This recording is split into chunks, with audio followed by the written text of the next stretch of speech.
através dos louvores. Pai, lança por terra tudo aquilo, Pai, que vier sobre a nossa mente, os nossos pensamentos, para atrapalhar de ouvirmos a Tua palavra. Nós te louvamos, Pai, nós te agradecemos, em nome de Jesus. Amém.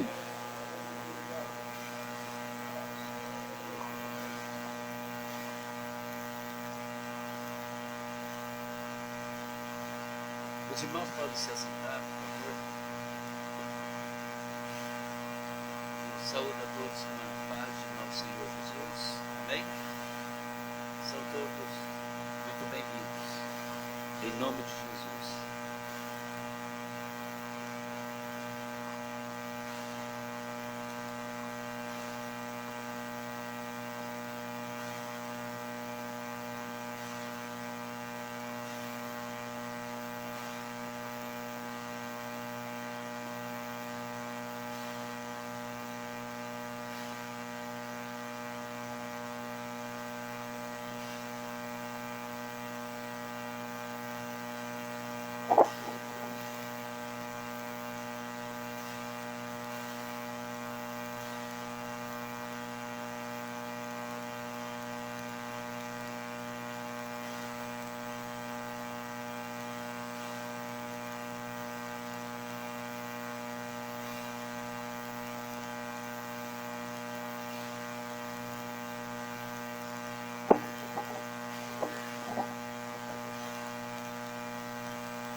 Som?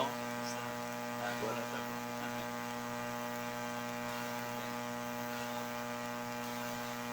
Vamos continuar nesse mesmo espírito de louvor, de adoração. Vamos agora louvar e adorar o Senhor com a sua santa palavra. E para isso eu convido os irmãos a abrirem comigo a palavra de Deus na primeira carta do apóstolo Paulo aos Coríntios. Primeira carta do apóstolo Paulo aos Coríntios, capítulo 3. Primeira carta de Paulo aos Coríntios, capítulo 3. E nós vamos ler apenas o versículo 9. Apenas o verso 9. 1 Coríntios, capítulo 3, versículo 9. Todos acharam? Amém? Amém. Versículo 9, nos diz assim a palavra do Senhor: porque de Deus somos cooperadores, lavoura de Deus, edifício de Deus entre nós. Eu vou ler outra vez. Porque de Deus somos cooperadores, lavoura de Deus, edifício de Deus sois vós. Amém? Vamos orar, curvemos nossas cabeças, elevemos nossos pensamentos a Deus mais uma vez, oremos.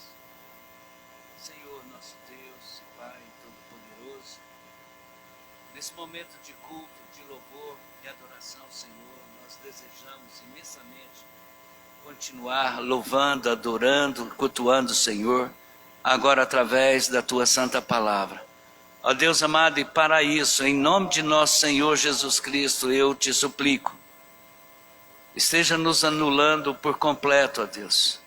Reconheço minha pequenez, minha insignificância e incapacidade diante de tão grande e majestosa palavra do Senhor. Por isso, ó Deus, eu te peço, em nome de Jesus Cristo, nos ajude, ó Deus, a transmitir a palavra do Senhor aos teus filhos que aqui se encontram. Ó Deus amado, e para isso toma-nos em tuas mãos, não permita que saia de nossa boca nenhuma palavra só que seja nossa própria, Deus, mas que tudo quanto for dito aqui nessa noite, que o seja conduzido, dirigido pelo Senhor através do teu Santo Espírito, e que a palavra do Senhor possa vir de encontro às necessidades de cada um dos corações aqui presentes. Ó Deus amado, toma-nos em tuas mãos, usa-nos como uma ferramenta do Senhor para a edificação e construção da tua igreja neste local, em nome de Jesus. Amém, Senhor. Amém. Eu gostaria de repetir outra vez o verso. E eu quero que os irmãos prestem muita atenção no versículo, tá? E depois eu vou pedir para vocês repetirem comigo, pelo menos a metade do verso. De preferência a primeira metade. Nos diz assim a palavra de Deus: porque de Deus somos cooperadores. Eu vou me deter aqui. Vou ler de novo. Eu sei que muitos já devem estar se perguntando: por que o pastor Nivaldo está lendo tantas vezes? Está pensando que nós somos burros? Que não entendemos o que está sendo lido? Eu sei que estão. Eu sei que estão.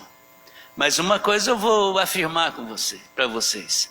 Deus, quando Ele ordena aos pais que ensinem os seus filhos o caminho que devem andar, Ele diz que é para escrever trechos da palavra de Deus e pendurar nos pescoços e ir meditando por todo o caminho por onde passavam e lendo as escrituras para que os filhos pudessem ir assimilando as escrituras sagradas. E ele diz que era desde o levantar até o adormecer, à noite, durante todo o dia.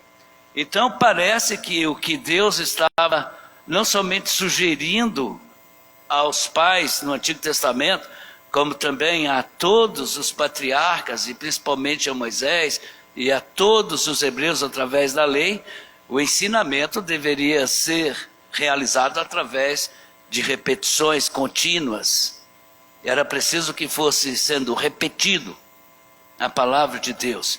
À medida que a palavra de Deus ia sendo repetida, e quanto mais ia sendo repetida, mais o povo de Deus, as crianças, iam absorvendo e introjetando em suas mentes, em seus corações, a palavra de Deus.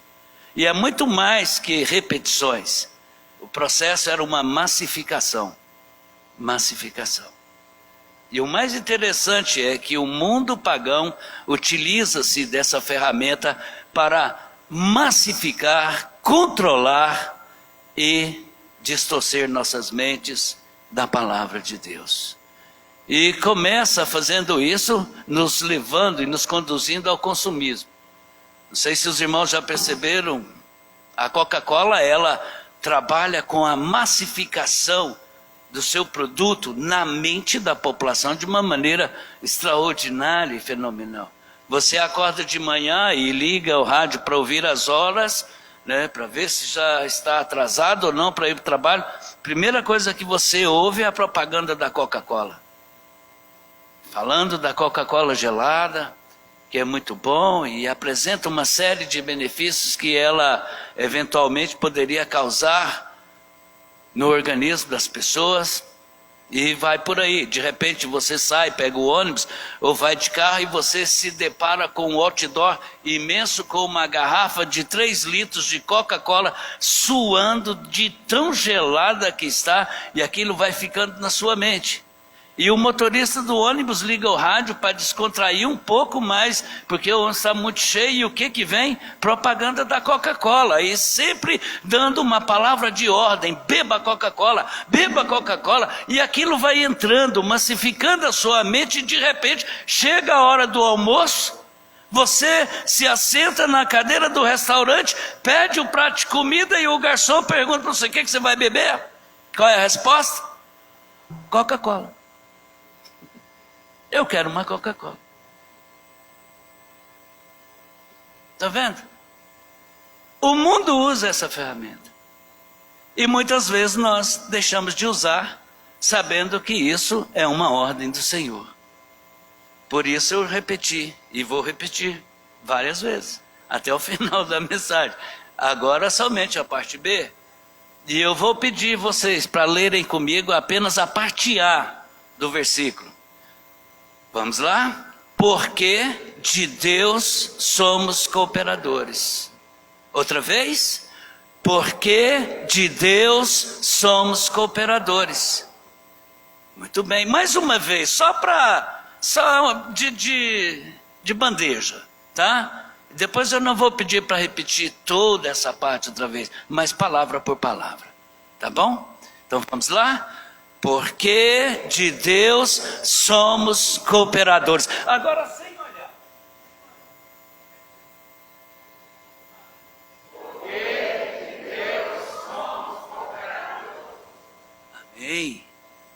Louvado seja Deus. Conseguiram pescar alguma mensagem? Porque de Deus somos cooperadores. Esse texto se encontra dentro da primeira carta do apóstolo Paulo à igreja de Corinto. E nós estudamos essa carta aqui por longos 3 meses. Nós vimos as razões porque o apóstolo Paulo escreve essa carta. Dentre muitas razões, está uma que é principal: corrigir alguns problemas dentro da igreja. A igreja ela estava reproduzindo o estilo de vida do mundo pagão dentro da própria igreja. Era uma igreja que estava dividida. Havia sido formado dentro da igreja alguns grupos partidários. Grupos estes que estavam batendo no peito, dizendo: nós pertencemos ao apóstolo Paulo. Outro grupo dizia e batia no peito: nós pertencemos a Apolo. Outro grupo batia também no peito, dizendo: nós não pertencemos a Paulo e nem a Apolo, nós pertencemos a Cefas, ou seja, a Pedro. E havia um grupo que Paulo chama eles de os pneumaticóis, ou seja, que é os supercrentes, os super espirituais, aqueles que tinham, de acordo com o entendimento de Paulo e de acordo com o relatório dos da casa de Cloé, que foi enviado para Paulo na cidade de Éfeso, eles possuíam e detinham o monopólio de todos os dons espirituais. Era um grupo extraordinário, fenomenal. Era chamado de supercrentes ou super espiritualistas. Nós vimos isso. E esse grupo, era um grupo muito soberbo, muito arrogante, porque esse grupo se achava superior aos demais outros. Ao grupo que dizia ser de Paulo, ele se achava ainda superior ao grupo que dizia ser de Apolo, ao grupo que dizia ser de Cefas, de Pedro, e porque eles arrogavam pertencer ao grupo de Cristo Jesus, que era o inaugurador e o instituidor da igreja. Então eles estavam vivendo esse momento, um momento difícil, uma igreja que estava vivendo uma desorganização total mesmo. Quando Paulo então busca inquirir sobre a vida particular, individual de cada um destes que diziam ser do grupo pertencente a Cristo Jesus, ele vai perceber que esse grupo não tem nada a ver com Cristo. Eles estavam encobrindo uma imoralidade sexual dentro da igreja. Um enteado mantendo relações sexuais com a sua madrasta. Além de acobertar também outros pecados horrendos. Como, por exemplo, mover ações litigiosas, irmãos contra irmãos dentro da igreja, e outros pecados de conotação ética, moral, enfim, uma infinidade de erros, de pecados que eles estavam acobertando. Então toda aquela espiritualidade que eles arrogavam não passava de fachada, era tudo mentira, não existia nada disso. Uma mentira que foi descoberto posteriormente. Mas o que mais me chama a atenção é que o apóstolo Paulo, ao escrever essa primeira carta, a primeira coisa que ele vai objetivar, desejar, é promover a restauração da unidade desta igreja.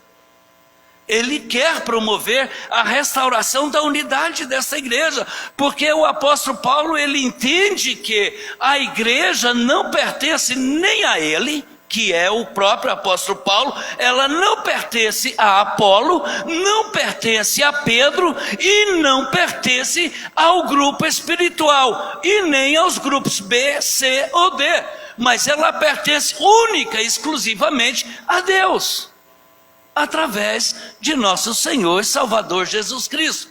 E então ele vai começar a desenvolver uma teologia doutrinária para aquela igreja na representação do corpo humano. Ele vai dizer que a igreja é um corpo. É como se fosse um corpo. Ele vai usar então essa figura de linguagem para mostrar que a igreja, ela é um corpo. E enquanto corpo, ela é um organismo vivo. É um corpo, um único corpo. Mas um corpo que possui vários membros. E estes membros são todos, cada um por sua vez, indispensável ao bom e perfeito funcionamento do corpo. Ninguém pode ser jogado fora. Ninguém pode ser desprezado ou menosprezado, por mais simples que pareça ser a sua função dentro da igreja. Quando nós voltamos para o nosso texto, o versículo 9, que nós fazemos uma leitura cuidadosa dessa passagem aqui, nós percebemos que em todo o capítulo 3, e com mais ênfase no capítulo 4, Paulo ele vai começar a desenhar o retrato da verdadeira liderança da igreja. Ele vai desenhar o retrato da verdadeira liderança da igreja. E ele vai fazer isso com o objetivo de que a igreja de Corinto, e de maneira extensiva, nós também pudéssemos entender e compreender qual é a verdadeira liderança da igreja. O que vai caracterizar a verdadeira liderança da igreja? Então Paulo diz aqui no versículo 9, de uma maneira conclusiva, e entende-se que é conclusiva por conta da primeira palavra que aparece no versículo 9. Não somente é conclusiva, como também é explicativa. Ele vai dizer por quê? Porque de Deus somos cooperadores. É interessante observar esse versículo no todo. Me chamou a atenção aqui 2 pronomes pessoais que aparecem. Primeiro, porque de Deus somos. O primeiro pronome ele está implícito no verbo ser. Somos. Paulo está dizendo, porque de Deus nós. Ele está se referindo a ele, o apóstolo Paulo, e está se referindo também a Apolo. Olha, tanto o Apolo como eu somos de Deus cooperadores. O fato é que Paulo está incluindo também toda a liderança de todas as igrejas nos 4 cantos da terra, em todas as épocas e localizações geográficas. Por que nós sabemos disso? Porque quando nós voltamos lá no início da carta, Paulo vai dizer o seguinte, no versículo 2, a igreja de Deus, que está primeiramente em Corinto, aos santificados em Cristo Jesus, chamados para ser santos, com todos, a palavra todos aqui inclui os pastores, os evangelistas, os presbíteros, os diáconos, os missionários e missionárias desta igreja também. Sem dúvida nenhuma. Todos. Ele está dizendo, os que em todo o lugar, não importa qual seja a sua localização geográfica, pode ser no setor leste universitário, pode ser lá na Vila Nova, em qualquer lugar do mundo. Paulo está dizendo para você, e para mim, e para nós, que somos liderança na igreja, dizendo, porque de Deus somos cooperadores. Ele está incluindo não somente ele e Apolo, mas está incluindo a todos nós. O segundo pronome pessoal que aparece aqui, aparece na parte B do versículo. E ele chama muito a nossa atenção também. Ele vai dizer, lavoura de Deus, edifício de Deus sois vós. O pronome pessoal é vós. Esse vós, o apóstolo Paulo está se referindo a quem? Ao rebanho, à igreja, que é a lavoura e o edifício de Deus que está sendo cultivado, que está sendo construído, que está sendo edificado. E está sendo construído e edificado por quem? Pelos cooperadores. Pelos cooperadores. A responsabilidade de cultivar essa lavoura, que é o rebanho do Senhor, a igreja do Senhor, a responsabilidade de construir ou dar continuidade à construção desse enorme edifício é dos cooperadores, ou seja, da liderança da igreja. E Paulo é muito claro nisso aqui, não tem dúvida, gente. Não há como duvidar disso. Então, nós conseguimos perceber isso dentro desse texto através desses dois pronomes. Considerando que nós somos membros desta liderança, que nós falamos que Paulo nos inclui como líderes, como cooperadores de Deus nessa lavoura, na construção desse edifício. Então, considerando que nós somos membros dessa liderança pastoral, eclesiástica, que o próprio Deus, segundo o apóstolo Paulo, instituiu sobre o rebanho para cuidar e para pastorear, eu quero me ocupar juntamente com vocês somente na primeira metade desse versículo. E é essa primeira metade desse verso que eu quero que os irmãos analisem comigo. A primeira metade do verso diz o que mesmo? Porque de Deus somos cooperadores. Porque de Deus somos cooperadores. Então eu quero participar com vocês nessa noite sobre esse tema, liderança pastoral eclesiástica. Um desafio extraordinário. Um desafio extraordinário mesmo. Mas para que nós possamos entender isso, precisamos perceber quais são as lições práticas que esse texto nos revela. Sendo assim, a primeira lição prática que esse texto nos revela apenas na parte A desse versículo vai depender de como e onde eu coloco a ênfase no texto. Vou ler de novo e vocês vão ler comigo. Porque de Deus somos cooperadores. Todos juntos, vamos lá? Porque de Deus somos cooperadores. Agora, uma observação.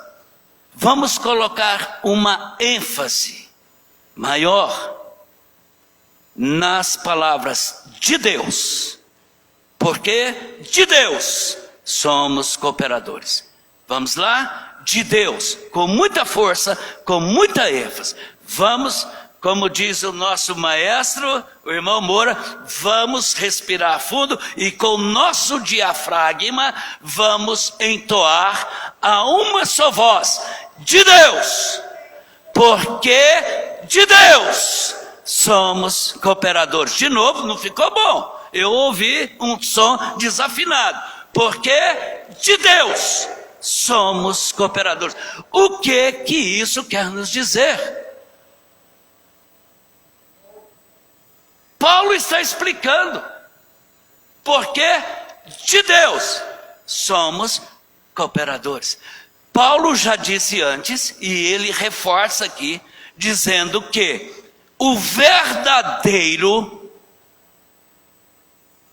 a verdadeira liderança pastoral eclesiástica da igreja de nosso Senhor Jesus Cristo, ele tem a compreensão, ele reconhece o senhorio de Cristo Jesus sobre a igreja e sobre a sua vida. Por isso é que Paulo diz, porque de Deus, Paulo está dizendo, a igreja não é minha, a igreja não é de Apolo, a igreja não é de Cefas, a igreja não pertence a nenhum grupo partidário aqui dentro. A nenhum de vocês, a igreja pertence ao Senhor Jesus Cristo.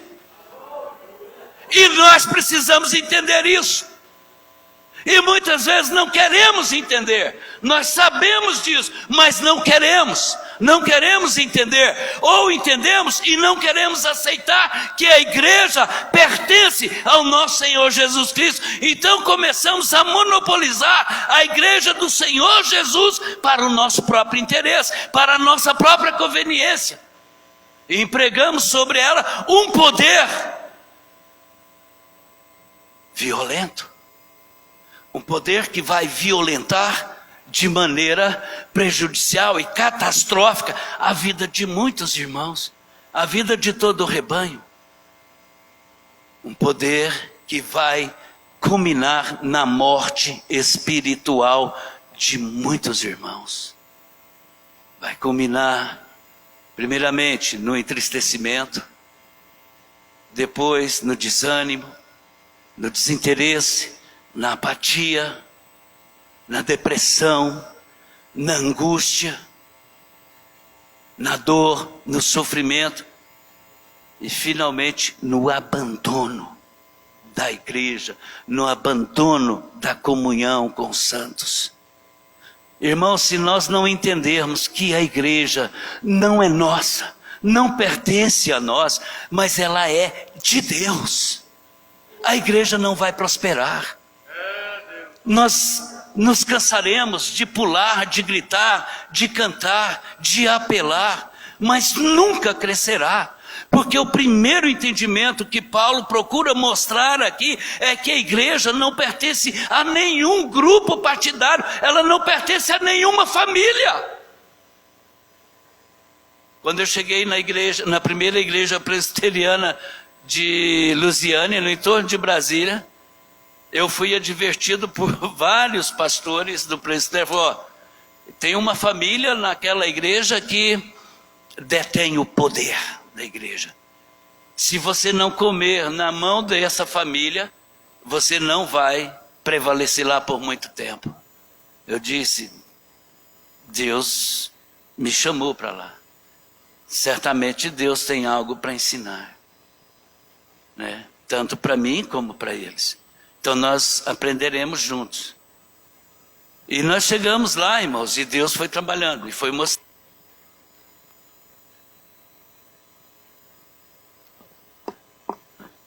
A igreja não era deles. E finalmente eles entenderam, e a igreja pôde crescer. E cresceu de uma maneira extraordinária, né? Cresceu. Nós precisamos entender isso. A igreja não é de Paulo, não é de Apolo, não é de Cefas, não é de nenhuma família particular. A igreja é de nosso Senhor Jesus Cristo. Não somente a igreja pertence ao Senhor Jesus Cristo, como também, de acordo com o texto, os cooperadores. Olha só, porque de Deus somos cooperadores. Pastores, evangelistas, presbíteros, diáconos, missionários e missionárias, eles não são donos de si mesmos, eles pertencem também a Deus, juntamente com a igreja. Eles foram chamados por Deus, instituídos por Deus sobre o rebanho do Senhor, e nós podemos constatar isso à luz da palavra de Deus. Tanto a igreja como os cooperadores são de Deus, em primeiro lugar, pela força da criação. Tanto os cooperadores como a igreja foram ambos criados por Deus. Em Gênesis capítulo 1, versículo 26 e 27 nós lemos: e disse Deus: façamos o homem à nossa imagem e à nossa semelhança, conforme a nossa semelhança. Criou, pois, Deus o homem à sua imagem e à sua semelhança, e formou o Senhor Deus o homem do pó da terra.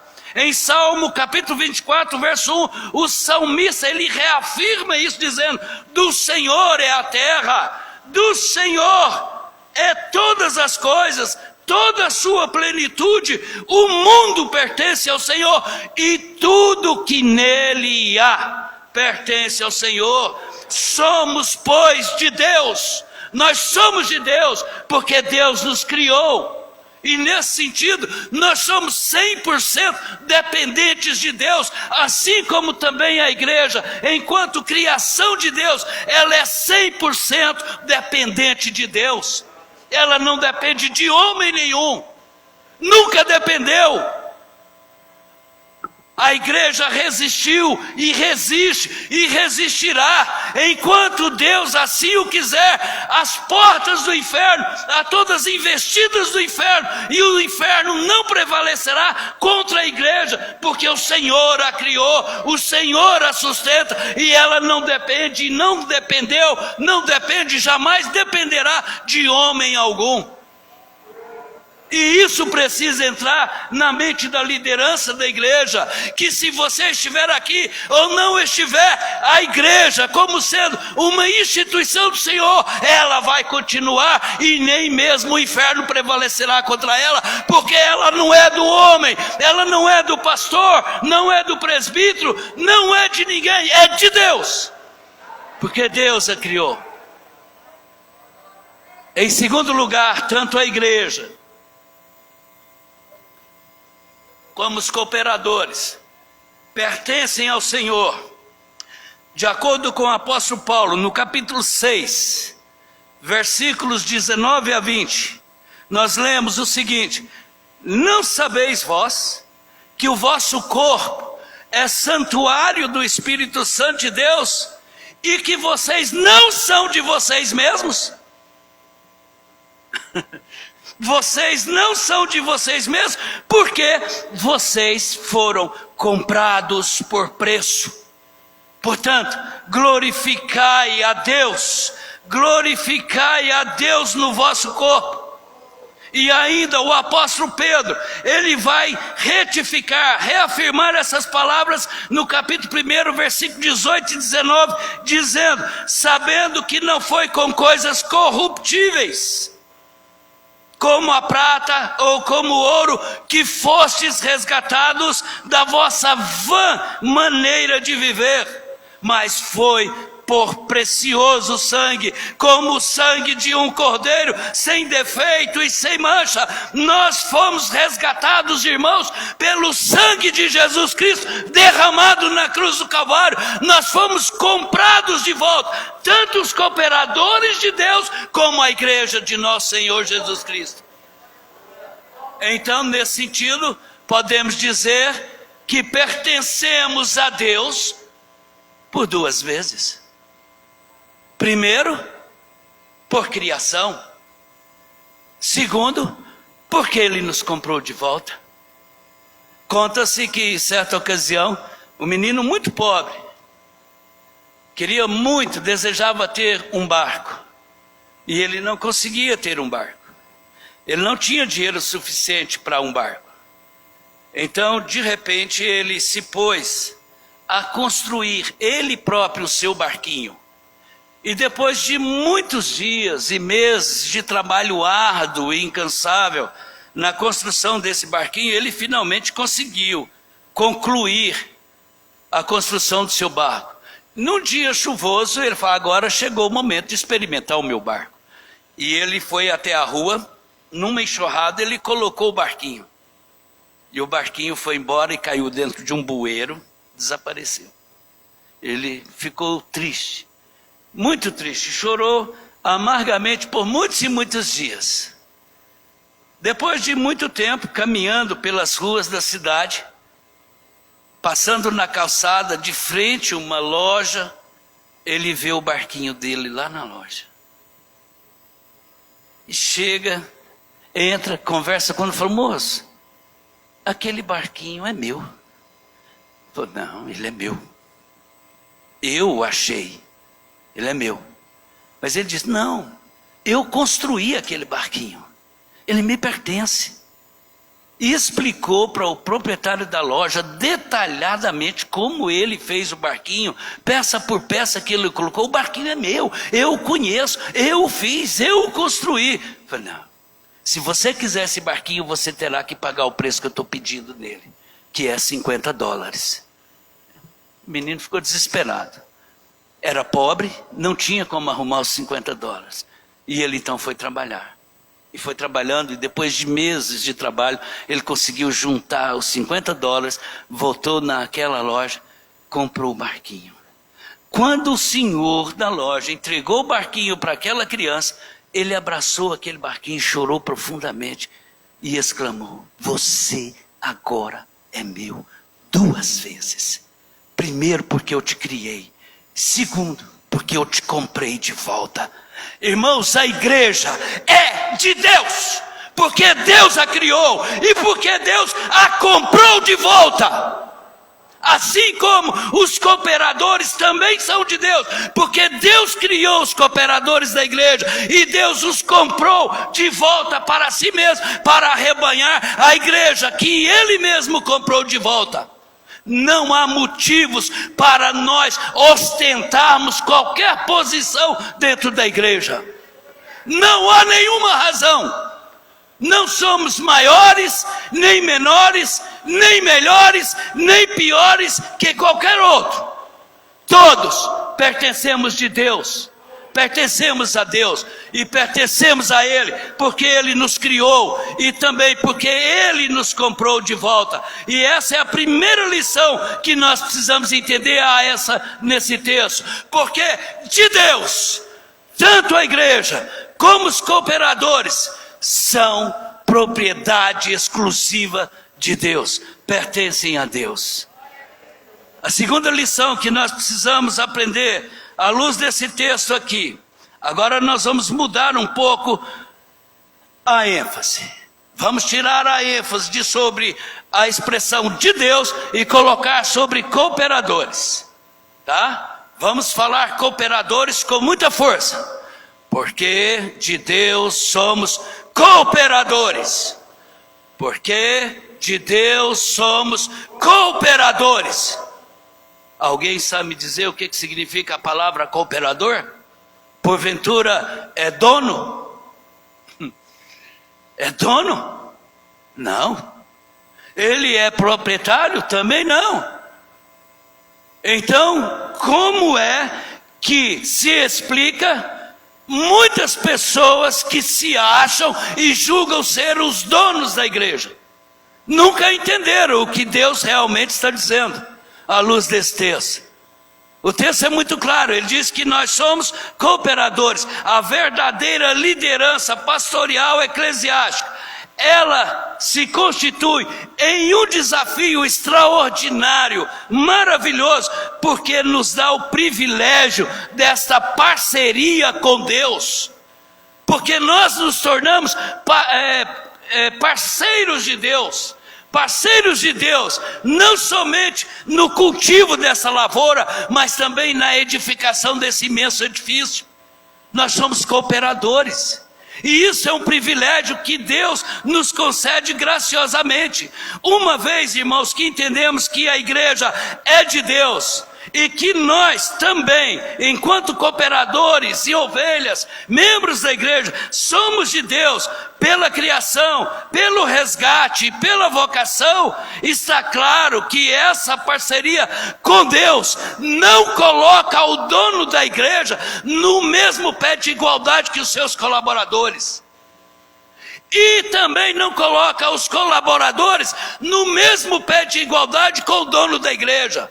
Existe uma hierarquia, e essa hierarquia precisa ser observada, precisa ser cumprida. O cooperador não é, e jamais poderá ser, maior que o dono da igreja. Ele é só um mero cooperador. Um mero cooperador. Na realidade, essas palavras do apóstolo Paulo, ela nos coloca na perspectiva correta. Ou seja, no lugar que devemos verdadeiramente ocupar. Não é Deus que tem o privilégio de trabalhar com você ou comigo.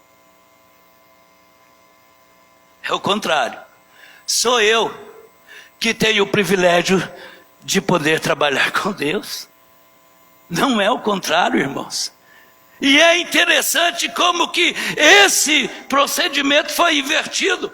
Existem muitos pregadores ou pretensos pregadores que arrogam que Deus tem o privilégio de trabalhar com eles, a ponto de alguns até fazerem declarações absurdas em público. E fazem. Alguns até dizerem que não está na média, mas está muito acima da média. Deus é que tem o privilégio de trabalhar comigo. Esse nunca foi cooperador de Deus, nunca entendeu. De acordo com o apóstolo João, lá em 1 João, capítulo 2, versículo 1, é apenas um dos anticristos que começa a surgir. Porque muitos anticristos já surgiram no nosso meio. E estão surgindo. E estão crescendo. E vão continuar surgindo. Então, irmãos, isto posto, nós precisamos considerar 2 sentimentos de alívio. Porque não é Deus que tem o privilégio de trabalhar conosco, mas sim nós que temos o privilégio de trabalhar com Deus. E isso traz para nós, ou proporciona para nós, o alívio, pelo menos, em 2 tipos de sentimentos. Primeiro, refere-se ao fato de não termos que nos sentir numa competição. É impressionante como que dentro de uma mesma igreja, a liderança começa a se degladiar, um contra o outro. Um querendo denegrir a imagem do outro. O outro querendo subir dentro da igreja, pisando nas costas um do outro. Começa então uma briguinha particular, onde começa ali uma verdadeira competição. Parece que estão disputando algum tipo de prêmio. Mas que tipo de prêmio é esse? Transformam a casa do Senhor em uma arena.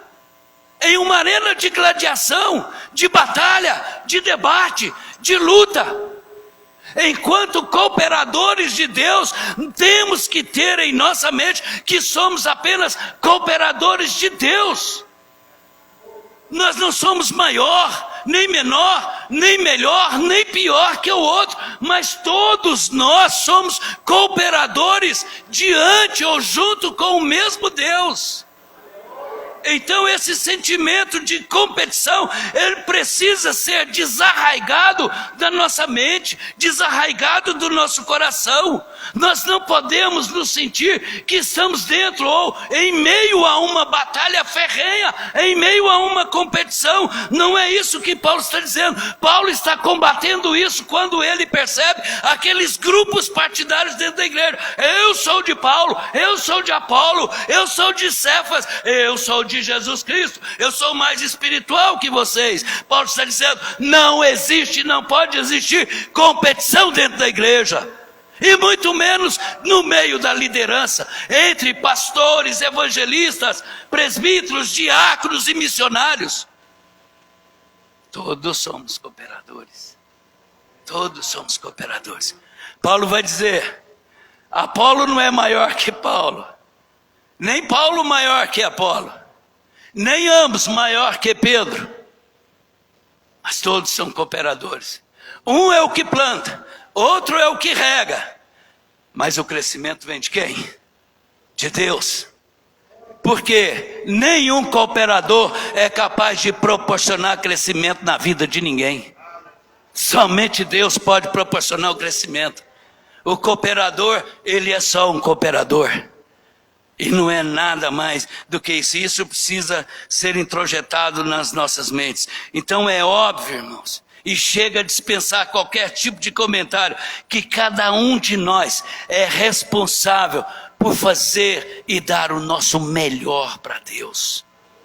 Nós temos que fazer e dar o nosso melhor para Deus, entendendo que aquilo que não está bom dentro da igreja pode ficar bom sim. E aquilo que está bom pode ficar ainda muito melhor. Precisamos mudar a nossa percepção, nossa visão da igreja enquanto continuação, extensão do reino dos céus na terra. E precisamos deixar de ser egoístas, pensar somente em nós mesmos. Nós somos cooperadores, mas cooperadores para quê? Ou cooperadores para quem? Para mim mesmo? Para o meu próprio interesse? Para a minha própria satisfação pessoal? Ou para o crescimento e expansão do reino de Deus na terra. Muitas igrejas não crescem e não vão crescer enquanto não mudarem a sua percepção de igreja. A igreja não é nossa, ela é de Jesus Cristo.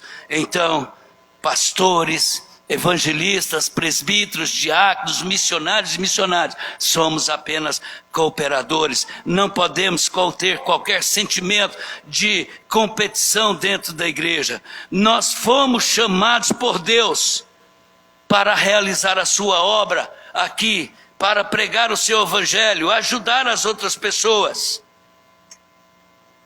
O segundo sentimento de alívio consiste no fato de que nós não estamos sozinhos e jamais estaremos sozinhos. E o versículo ele é muito claro aqui.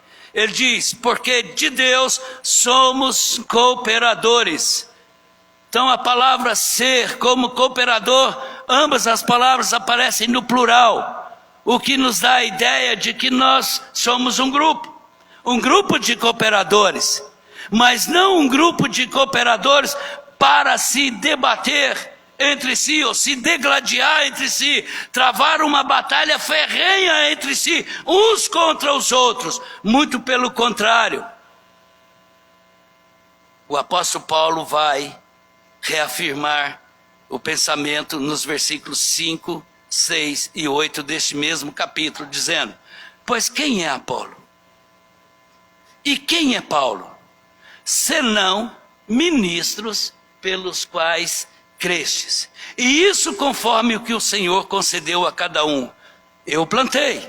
Paulo está dizendo, eu plantei. Apolo regou. Mas Deus deu o crescimento. Deus deu. Toda a glória, toda a honra deve ser dada única e exclusivamente a Deus, o Senhor da igreja, o único líder, o absoluto líder e dono da igreja. A Ele pertence toda a honra, toda a glória, todo o louvor.